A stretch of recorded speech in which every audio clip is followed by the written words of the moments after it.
Look Cinema, the podcast.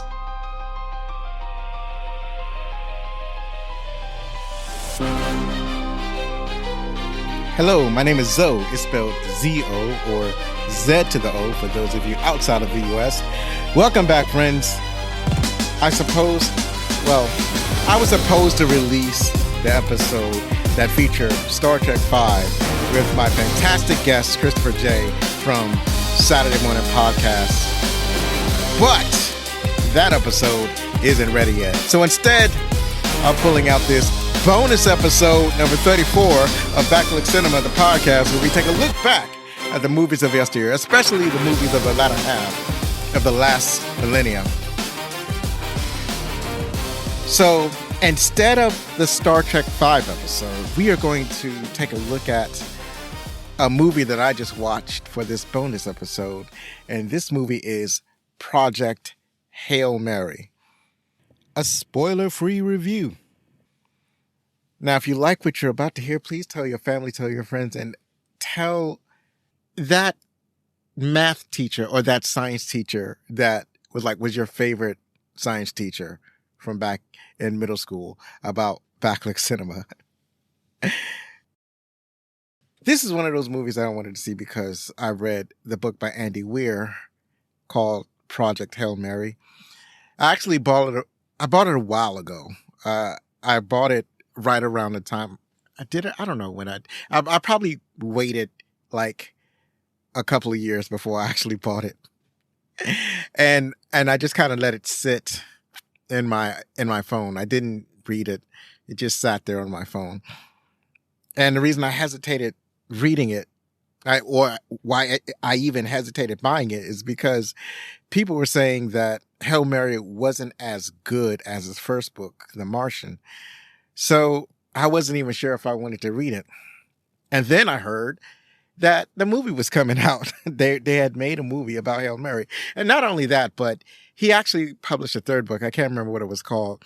And people were raving about that third book. So I was like, and I had bought both Hail Mary and that third book. I think I bought Hail Mary when the third book came out. So I was like, well, if people are raving about The Martian, and I really enjoyed The Martian, and people are raving about the third book, and I hadn't yet read the third book, but people are raving about it, and they're saying that Project Hail Mary wasn't as good. Maybe it's good enough, and that's the reason why I bought it. But like I said, I hesitated reading it until I found out that they were making a movie adaptation of it. So I was like, well, I gotta watch this movie, so I gotta read the book before I watch this movie. And when I started reading Hail Mary, one of the things that had struck me is that it felt like the same premise as The Martian. And as I started reading, because it's a lone guy trying to figure out this monumental problem. And in The Martian, it was the lone guy trying to figure out how to get off of Mars, how to contact Earth, how to get off of Mars. And in Project Hail Mary, it's a lone guy basically trapped in space. And it's different in a way that he has to figure out a situation out in space, but it's very similar. Like the premise, at least in the beginning, is very similar to The Martian.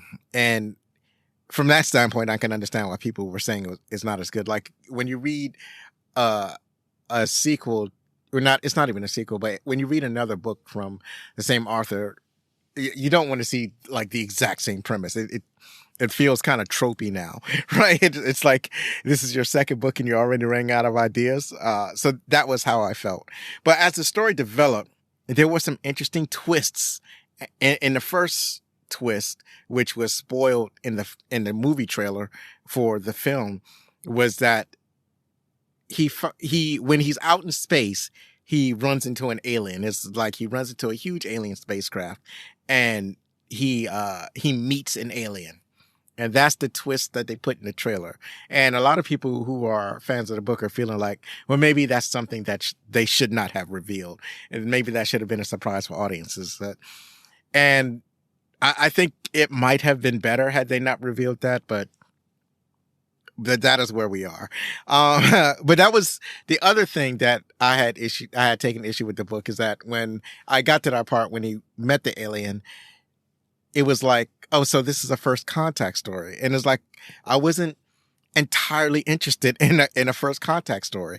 But as the story continued to develop, I started to like it. And it's interesting because it's like I wasn't interested in a contact story where we meet friendly aliens, but I can't get enough of a contact story or a first contact situation where it's like an alien invasion or hostile aliens. I can watch that all day, or I can read about it constantly. So a weird thing where I'm all full up on friendly aliens, but I can't get enough of hostile aliens. It's a weird quirk that I have. At any rate,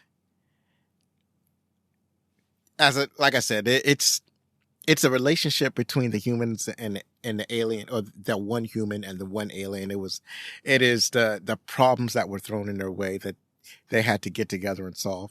And it was these things that was in the story as the story continued to unfold, and the twists that were constantly being thrown in the way, and the problems that continuously had to be solved, that by the end of the book, I felt like Mr. Weir did a fantastic job. And he also does a fantastic job of breaking down complex scientific concepts so that the lay reader could understand.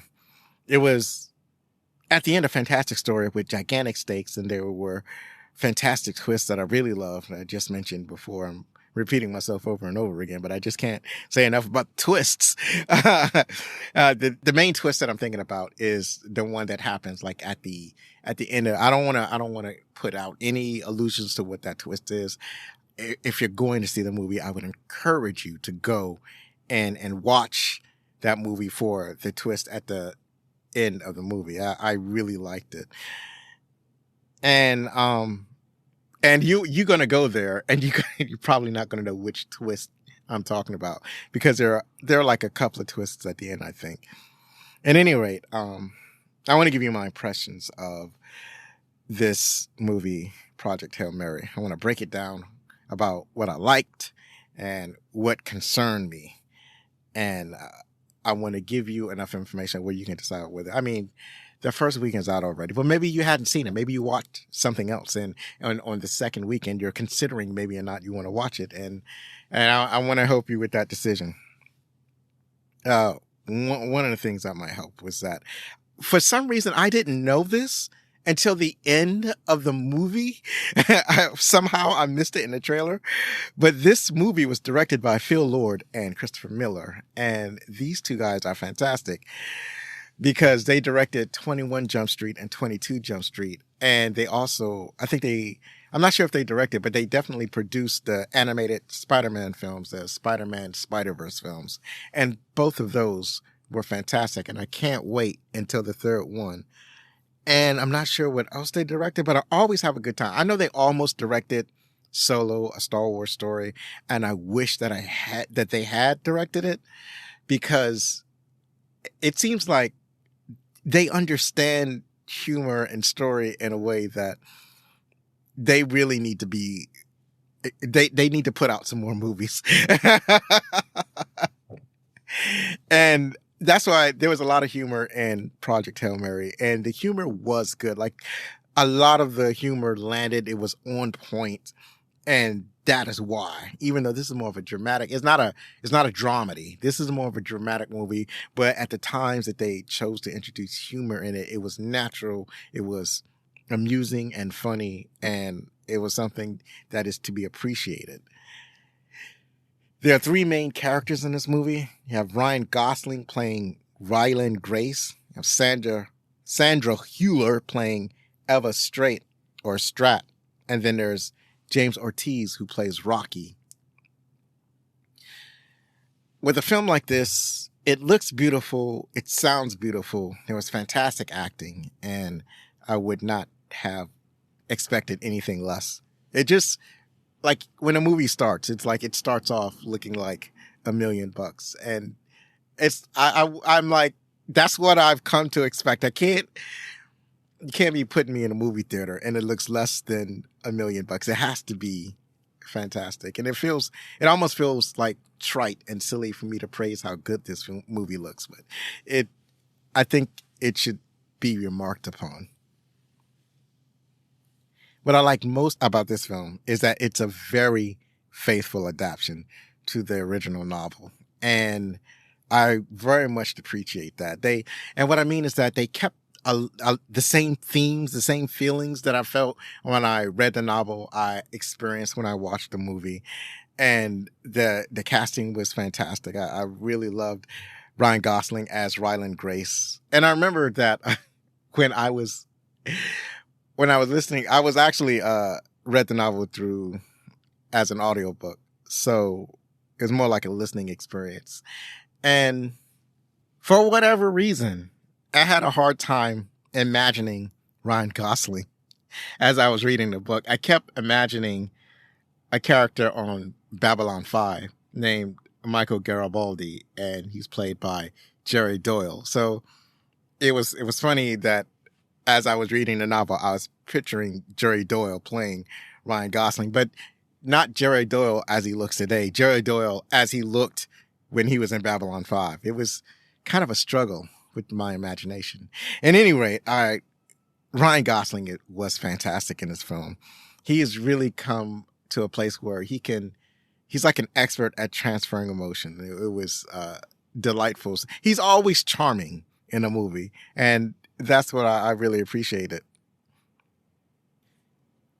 As an adaptation, it's not much that they deleted. Like, they did skip over a lot of the science that was presented in the book, but I think they just wanted to convey the story as a whole, and you can't really put everything that's in a novel in a movie. Almost, it would have to be a miniseries, and even a miniseries will not put everything that's in a novel in a miniseries, because in a novel there's just so much story. There's just so much subplots.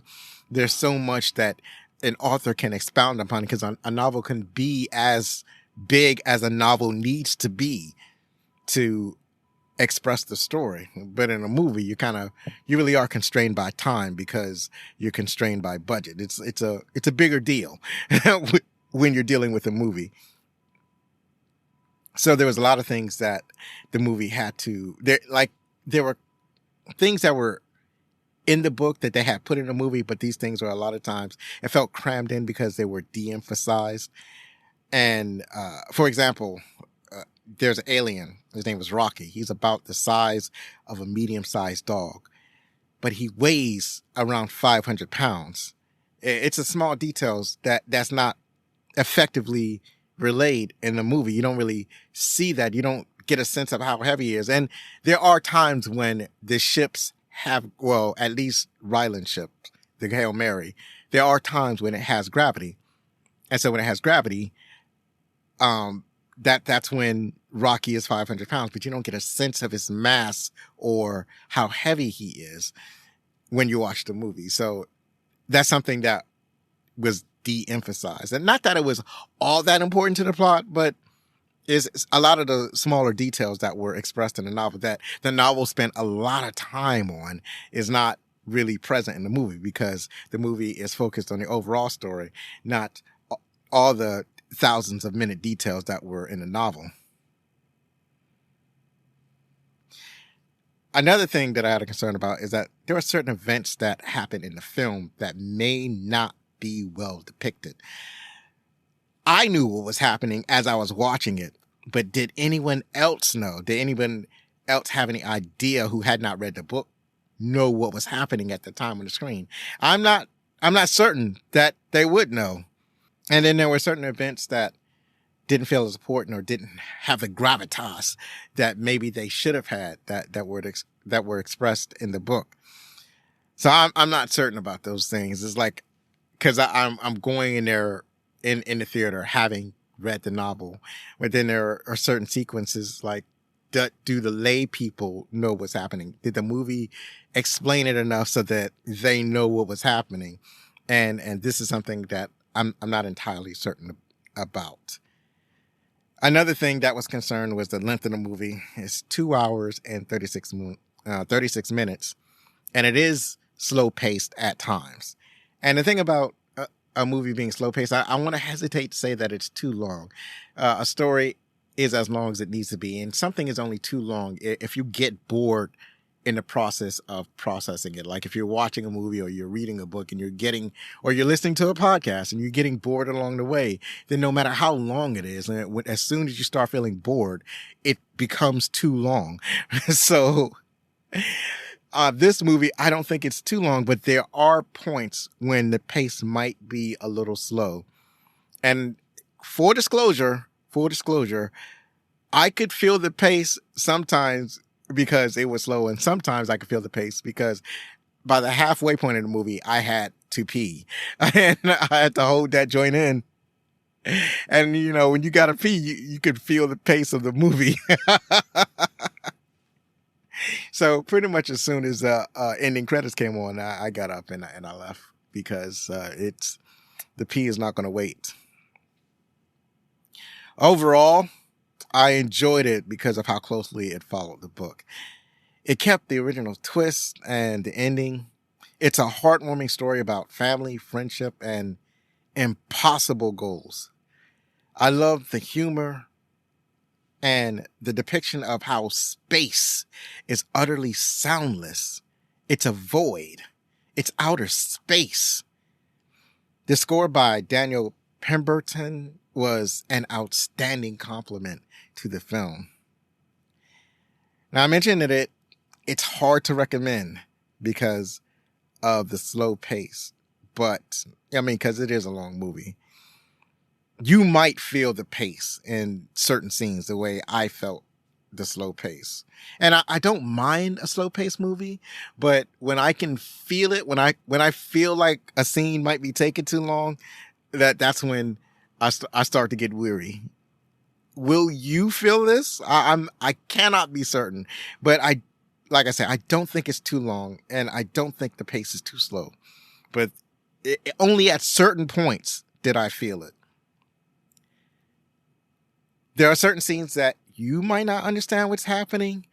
I would appreciate it if you go watch this movie and if you see what I'm talking about, or if maybe you don't. Maybe you thinking I'm jumping to a conclusion and you thinking that I'm making an assumption that you might not understand. So I don't know. And maybe contact me. You can reach me at my email address at friends@backlookcinema.com, and you can tell me whether or not you believe you understood everything that was going on, or if you had questions about certain events that happened. If you like slow-paced movies with accents of adventure, wonder, and an adorable story of friendship, then you'll probably enjoy it.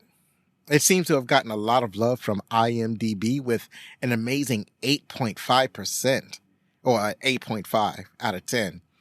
And Rotten Tomatoes has it at 95 and 96%. So 95 for critics and 96 for audience score, which is amazing.